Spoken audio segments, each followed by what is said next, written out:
presentación un poco amena, para no soltar aquí un rollo que hablemos Javier y yo solos, sin más. Entonces, si os parece, bueno, yo diré una serie de notas, él también, pero luego podemos iniciar una charla, un coloquio, como queráis decirlo. Y, por supuesto, vosotros también podréis participar, si en algún momento alguien... Se puede hacer todo tipo de preguntas, menos ¿Queréis? digamos el final del libro.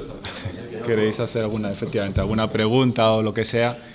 Por supuesto, sin ningún problema, nos interrumpís. Esto es como si estuviéramos en familia, o sea que sin problema.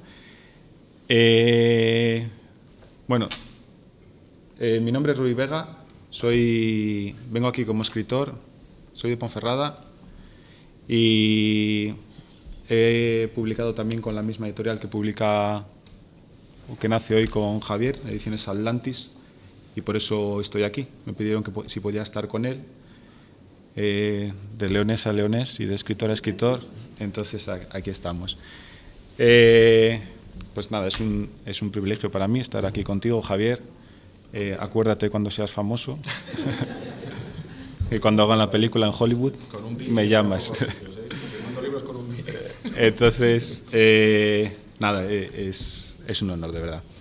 ¿Qué es Ediciones Atlantis? Ediciones Atlantis es una de esas editoriales que hacen falta en este país. Publicar es muy difícil, seguro que muchos de los que estáis aquí, Javier o yo, lo sabemos. Había una estadística que salía hace poco que no la he comprobado, pero bueno, ahí lo ponía, que se publicaba en torno entre un 1 y un 5% de las proposiciones que se hacían. O sea, de cada 100 libros, de cada 100 propuestas, solo se publica 1, 2, 3. Entonces es muy difícil. No solo vale para publicar, no solo vale que el libro sea bueno, es el primer paso, porque luego al final siempre hay alguien que lo lee, que lo evalúa y necesitas ese punto de suerte, que como todo en la vida en general. A Tolkien, del Señor de los Anillos, uno de los grandes bestsellers de toda la historia, no sé si fue en 10 editoriales o en 12 o en 13 que lo rechazaron. A J.K. Rowling, de Harry Potter, que creo que es la mujer más rica de Inglaterra ahora, por cierto, sí, más que la reina, en 13 me parece que fueron editoriales, con lo cual siempre hay un factor de suerte para que te publiquen. Bueno, pues eso Javier lo ha conseguido. Ha tenido la vocación, ha tenido el talento y ha tenido la suerte. Y entonces este tipo de editoriales como Ediciones Atlantis son necesarias, porque apostar por gente menos conocida es muy difícil, sobre todo hoy en día. Las editoriales son empresas que están aquí para ganar dinero, no están para otra cosa. Entonces, que alguien como Ediciones Atlantis ponga de su bolsillo dinero para que alguien como Javier o como yo o como otros muchos puedan ver su libro en las librerías, además en librerías bastante accesibles, es difícil. Estamos en una época de crisis y ellos, como cualquier otra empresa, están ahí para ganar dinero o para sobrevivir, por lo menos. Entonces, apostar por este tipo de libros es muy difícil, con lo cual tiene su privilegio, ¿no? Poder participar con ellos. Ser escritor yo creo que es vocación. Casi nadie empieza a escribir porque dice: voy a ser famoso, rico, me van a hacer 4 películas y 6 documentales y una biografía. Se escribe porque te gusta escribir, sin más. Yo recuerdo, por ejemplo, en mi caso, me venía ahora a la cabeza mientras venía de Ponferrada, venía conduciendo y me vino a la cabeza, pues nada, cuando era pequeño, no sé, 9 o 10 años, estuve en el hospital y estuve pues unos cuantos días allí enfermo, y entonces le pedí a mis padres un cuaderno para escribir. Eso es vocación. Que con 9 o 10 años, o 11 o 12, o 35 o 66, da igual, y desde luego en ese momento, escribes porque te gusta escribir, porque sientes que debes escribir, porque quieres contar algo o porque te entretiene. Hay gente que va a correr, que no quiere decir que los que escriban no corren, o gente que le gusta el cine, o jugar a la consola, ir de cañas, leer, y hay gente que, pues, que le gusta escribir y que escribe porque necesita escribir. Pues eso es ser escritor. Luego, si te publican o no, ya es un siguiente paso. Y yo creo que Javier, estuviéramos o no aquí con este libro, Javier es escritor. Porque has escrito mucho. Ahora estamos aquí con este libro. Posiblemente en el futuro estaremos con más. Pero seguramente, igual que seguramente en mi caso, si no publicásemos más, seguiríamos escribiendo de alguna u otra manera. No corregiríamos el libro muchas veces antes de enviarlo. No, ahí quedaría. Pero bueno, seguiríamos escribiendo. Y nada, poco más, para no meteros aquí un rollo. Yo creo que conocéis todos a Javier, seguramente mejor que yo. Uno de cara. A los que les has obligado a venir también. Por supuesto. Así que no hace falta comentar nada de él. Voy a dar 2 pinceladas del libro, luego le paso la voz a él y luego, si queréis, pues empezamos a hablar entre todos y a comentar lo que sea necesario. El libro es un libro de ciencia ficción, pero como muchos otros libros de ciencia ficción, en realidad lo que encierra es algo más. Hay historias que hablan de las personas, de la vida, de la sociedad, y que están enmarcadas en un argumento del siglo XVIII, del XX, del 30 o del 40. Y eso es este libro. Seguramente hay mucha gente, yo el último que he escrito, por ejemplo, es de ciencia ficción también. Hay mucha gente que cuando escuchan lo de ciencia ficción no todo el mundo le gusta, pero porque yo creo que se imaginan Star Wars, la Guerra de las Galaxias, por ejemplo, Star Trek. Esto no es Star Wars ni Star Trek, esto es un libro que habla de las personas, habla de mí, habla de vosotros, habla de él, habla de todos en general. Es una historia de los valores, de los valores de hoy en día de la sociedad, pues enmarcada en un contexto, como decíamos, de futurista, que por cierto en ningún momento se nombra el año, No, porque pero debe ser sí, muy lejos. Muy lejano, sí. En un contexto futurista, pero que habla de hoy en día, habla de la imagen de las personas, de la importancia que se le da a la imagen externa y de la poca importancia que se le da a la imagen interna o al concepto que tiene uno mismo de sí mismo, de los sacrificios que se hacen para que la gente que te rodea diga, te admire, olvidando que te deben admirar por otras cosas, no por lo que estás aparentando. Habla de las redes sociales, habla de lo importante que es no como tal, pero bueno, cuando leáis el libro así se entiende de lo importante que es un me gusta en Twitter o en Facebook, o de la importancia que se le da, cuando que lo importante son otras cosas. Habla de la sociedad de hoy en día, y todo esto está enmarcado en una historia de ciencia ficción, en una muy buena historia, con muchos personajes, en la que todos los personajes aportan algo, que eso es muy difícil también. A veces hacen muchas críticas en películas también, hay personajes que igual los podías quitar perfectamente, que no pasa nada a la historia, o que no intervienen. No es este caso, todos los personajes que salen aportan algo, unos más, otros menos, evidentemente. Entonces, al final es la historia es como un ensayo que cuenta cómo es la sociedad de hoy en día, qué valores se están dando a esta sociedad, qué valores no se le están dando y se le deberían dar, y todo eso pues enmarcado en una historia de ciencia ficción, que no es una historia de ciencia ficción, como decía antes, tipo Star Trek, Star Wars o Alien. Es una historia de ciencia ficción. Que me gusta, por cierto. Que a mí también. De hecho, fui el otro día a ver la última de Alien. Sí. Pero que habla de las personas y de la sociedad, con lo cual, pues nada, por lo menos por mi parte, que ya lo he leído, darte la enhorabuena, Javier. Muchas gracias. Y poco más, si quieres comentar tú algo. Yo lo que que sí que os quería comentar es un poco una breve sinopsis y un poco de qué es este libro. La verdad es que en principio todo nació con la idea de un ensayo breve y me quedó en 492 páginas, o sea que se me fue, tenía algo que decir, creo yo, ¿no? Bueno, la idea era que todo nació a raíz de un artículo que leí sobre la infelicidad que producen las redes sociales en las personas. O sea, tú ahora abres una red social y todo el mundo parece muy feliz, uno está en un barco, otro en un yate, uno en avión, que bien me lo paso, etcétera. Y eso crea una frustración. Eso había leído también un artículo que hablaba sobre un índice de suicidios muy elevado. Entonces eso llevaba a una especie de competitividad de ver quién era más feliz en esta vida. O sea, que generaba frustración. Parecía que tú abres las redes sociales y dices, coño, aquí soy yo un pringao. Todo el mundo aquí, uno en un yate, otro en una... Entonces, todo eso es un poco de qué va este libro.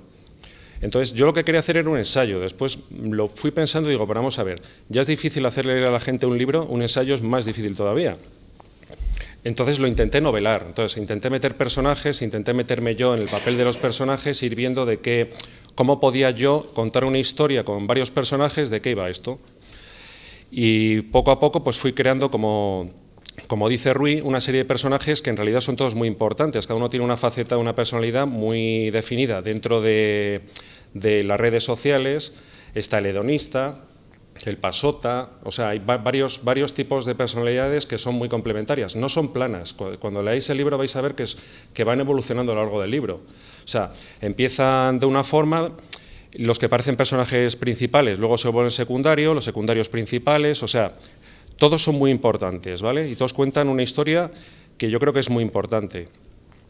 ¿De qué va el libro? Ahora me diréis que bueno, es ciencia ficción porque hay que etiquetarlo dentro de un género. Como todo en esta vida hay que etiquetar las cosas, ¿no? O sea, no puedes decir, no, es que esto va de todo, no. Bueno, pues es ciencia ficción porque está ambientado en el futuro, ¿vale? En una sociedad del futuro, de un futuro indeterminado, con una tecnología diferente a la que tenemos ahora mismo, pero digamos que esto es una proyección del presente en el futuro. O sea, esto va de algo que está ocurriendo ahora mismo y he dicho, bueno, pues para que no sea tan agresivo, no hagamos una crítica tan fuerte de lo que pasa ahora mismo, lo voy a trasladar al futuro. Voy a hacer que sea ajeno a nosotros.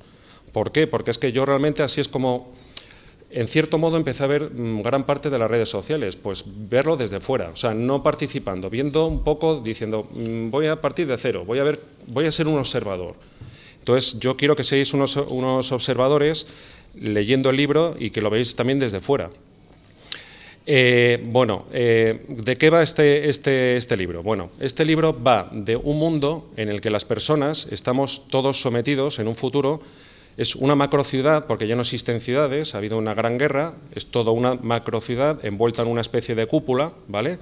Donde hay una serie de normas, hay una oligarquía de dos estirpes, los Aleto y los Acronen, y son los que se van turnando el poder, ¿vale? Como pasa en la mayoría de los países de hoy en día, ¿no? ¿Nos suena? Bueno, pues algo parecido. Entonces, todo esto tiene dos lecturas. Si lo queréis leer como una novela, se puede leer como una novela. Si lo queréis leer como un ensayo de forma más profunda, también lo podéis hacer. Lo podéis ver como si fuera una alegoría de la sociedad actual. Entonces, hay dos formas de leerlo.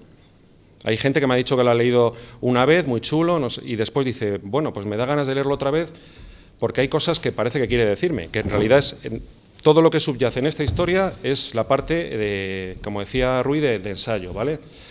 Entonces, bueno, como os contaba, y perdona que vaya cortado ahí, va de una macrociudad en un futuro en la que todas las personas están sometidas bajo la dictadura de dos familias.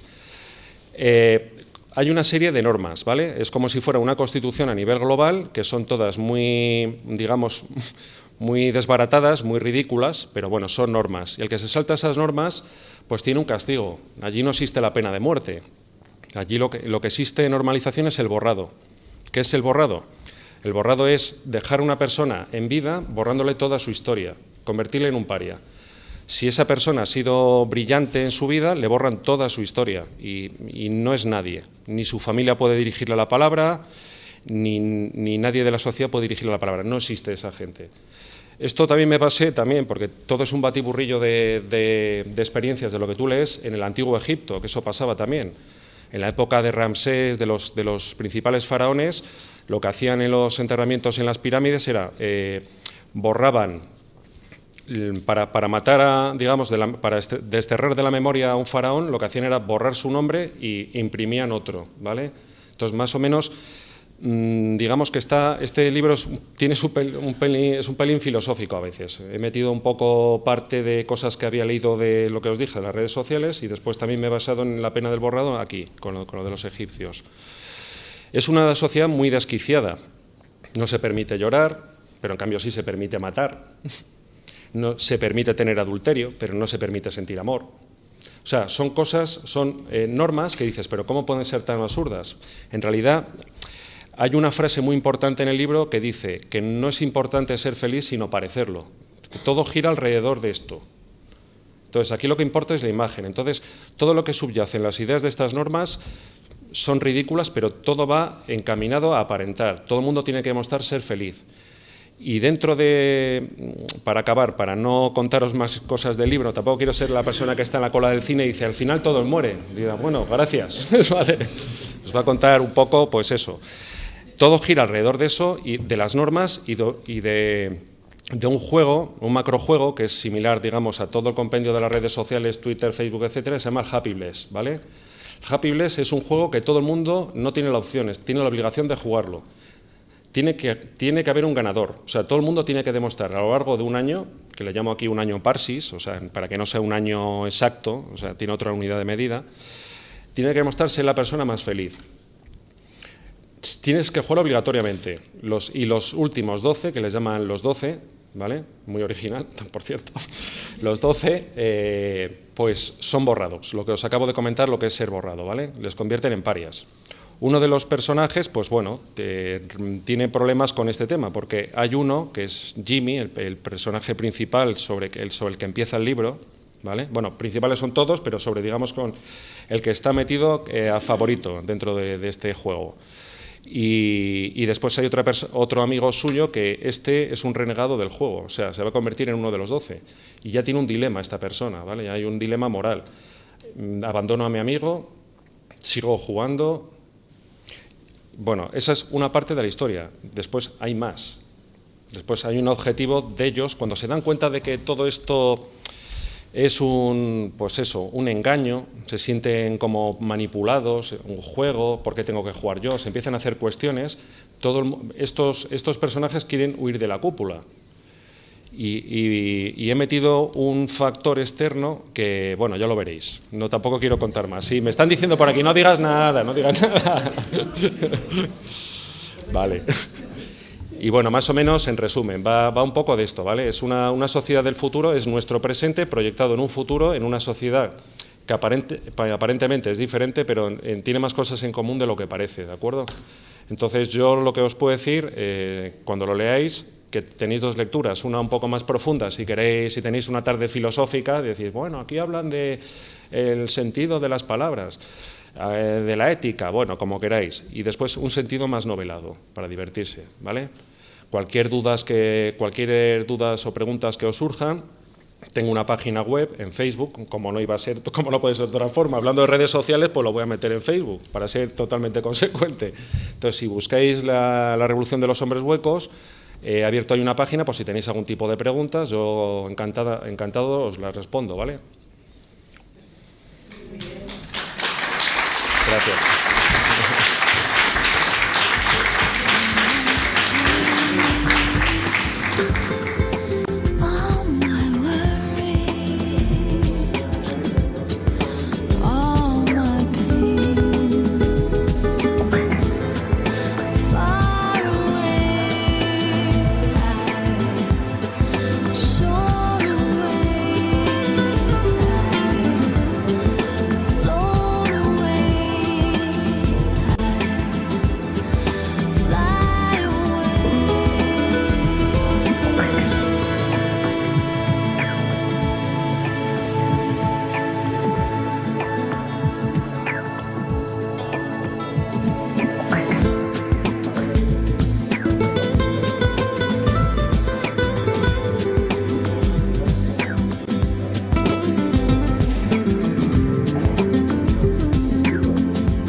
libro tiene otra cosa que yo no la he dicho, pero la voy a decir.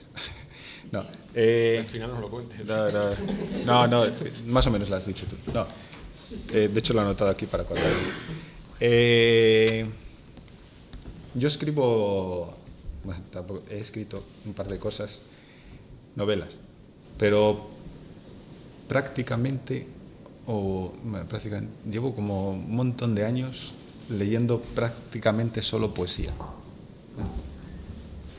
Y la buena, no sé por qué contaste, porque al fin lo quería decir, no tenía mucha relación con esto. Bueno, la buena poesía, o mucha de la poesía. El otro día entrevistaban a una poeta que ahora está teniendo bastante éxito, que igual conocéis muchos de aquí.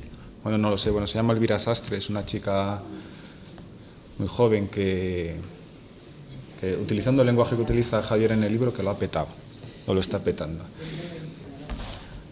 Pues le preguntaban por un verso en concreto y tal, y qué quería decir con eso, y dijo que no lo sabía. Dice, pues no lo sé. Y no lo sabía porque viene a decir que depende de tu estado de ánimo, de cómo estés, lo que estás leyendo, que puedes interpretarlo de una manera o de otra. Esto lo tiene este libro también. Si tú acabas de salir de ver Alien, como salía yo el otro día, y lees el libro, pues la cúpula es una megaciudad que está en una cúpula para que la gente efectivamente esté allí, digamos, controlada.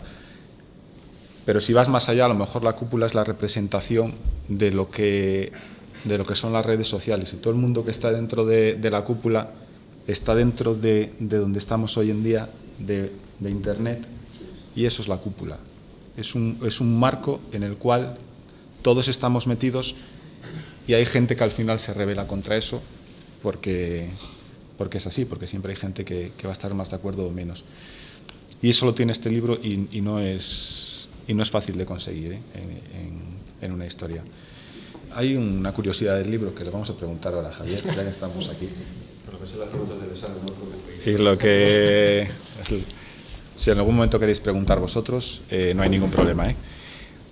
Los personajes tienen un nombre y un número. De hecho, es un nombre y el número a continuación. Y yo entiendo, Javier, que eso es también... de hecho, no se repite ningún nombre bajo la cúpula, ¿no? Son todos números son todos diferentes. Y ¿por qué este tipo de nombres? A ver, el protagonista se llama Jimmy 2134, ¿vale? Después hay uno que se llama Harrison 987, etc. Eso los hace para acordarse de los números. Sí. 2134 es 2134, no penséis que... Y 987 el prefijo. El prefijo, bien, perfecto. Vale, digamos que el nombre también he pensado, bueno, ya os he dicho que aparte de una novela es un poco simbólico, ¿vale? Fue un poco el estado de ánimo, tuve un estado de ánimo un poco místico, en el que pensé un poco más allá de qué va esto, ¿no? De qué son las redes sociales, cómo estamos viviendo en esta sociedad, los valores, etcétera. Vale, el nombre no es ni más ni menos que, digamos, una especie de una dualidad entre la identidad de una persona, por ejemplo, Jimmy, y 2134. Si os fijáis en las personas, ¿cómo se nos cosifican? A través de números. ¿Qué pasa con los prisioneros? ¿Qué pasaba con los prisioneros judíos, por ejemplo? ¿O qué pasa, por ejemplo, sin ir más lejos, que estamos recientemente subidos a Segunda División, hablemos de fútbol, cuando no conoces un jugador, pues le llamas por el número, ¿no? Yo soy socio de la Ponferradina. Ah, bueno. Pues, Además de verdad, También Vale. Pues hablando un poco también de esto, pues cuando no conoces un jugador, pues va por el número. Una persona cuando no la quieres conocer o la quieres cosificar, la tratas de número, no la tratas por el nombre. Entonces, digamos que esto es una especie de dualidad entre la identidad, por ejemplo Jimmy o Marie, y después los números que van detrás. ¿Vale? Todo es muy simbólico, por eso está bien que si queréis entrar y me preguntáis, pues yo os lo explico. Es de libre interpretación muchas cosas también, ¿no? Que os haga pensar. Yo, perdona que abra un poco la pregunta, una cosa que respondí en la entrevista cuando me decían que qué pretendía con el libro, yo lo único que pretendo es que tratar al lector como un adulto, ¿vale? Que piense, o sea, tú a un lector no le puedes dar un plato precocinado, yo quiero que él cocine conmigo, ¿vale? O sea, que él piense por sí mismo, que se haga las mismas preguntas que me hice yo, digo, pues ahora te fastidias y te las haces tú, por lo menos hacerle pensar, ¿vale? Entonces yo lo que pretendí con este libro es darle, yo os lo he dicho, la parte subyacente del libro es una especie de alegoría, una especie de parábola. Entonces tiene su interpretación. La mía fue esa, la vuestra puede ser otra, pero que os haga también pensar. Yo tengo otra pregunta. Yo tengo muchas preguntas. ¿Qué representa Jimmy? Nos representa a todos, digamos. Jimmy, yo creo que, bueno, todos los personajes son importantes, pero Jimmy es el más controvertido de todos. Lo iréis viendo según avance el final. Todos los personajes van evolucionando, no son planos, ya lo veréis. O sea, en ese sentido no os vais a aburrir, cambian mucho, ¿vale? Jimmy representa un poco lo que somos todos nosotros. Por una parte, nos gusta agradar, nos gusta acatar las normas para no tener ningún problema, pero a la vez también tienes tus propios principios y tienes también tus propios valores. Entonces, es una persona que nada un poco a contracorriente. Quiere entrar en el juego, ser el líder, el más popular, pero por dentro se siente vacío. O sea, él se siente como persona vacío, porque se siente hueco, como se llama el título del libro. ¿Por qué? Porque él no es feliz. Yo creo que todas las personas, volviendo a la filosofía, perdonadme, todas las personas nacemos con una ética que es global, o sea, una ética que es universal. En este mundo esa ética no existe. Yo os he dicho qué tipo de normas hay. Son todas muy de una sociedad totalmente desquiciada. Entonces Jimmy, concretando la respuesta, Jimmy representa un poco la lucha entre el querer ser más y el sentirse realizado. Y es incompatible en esta sociedad.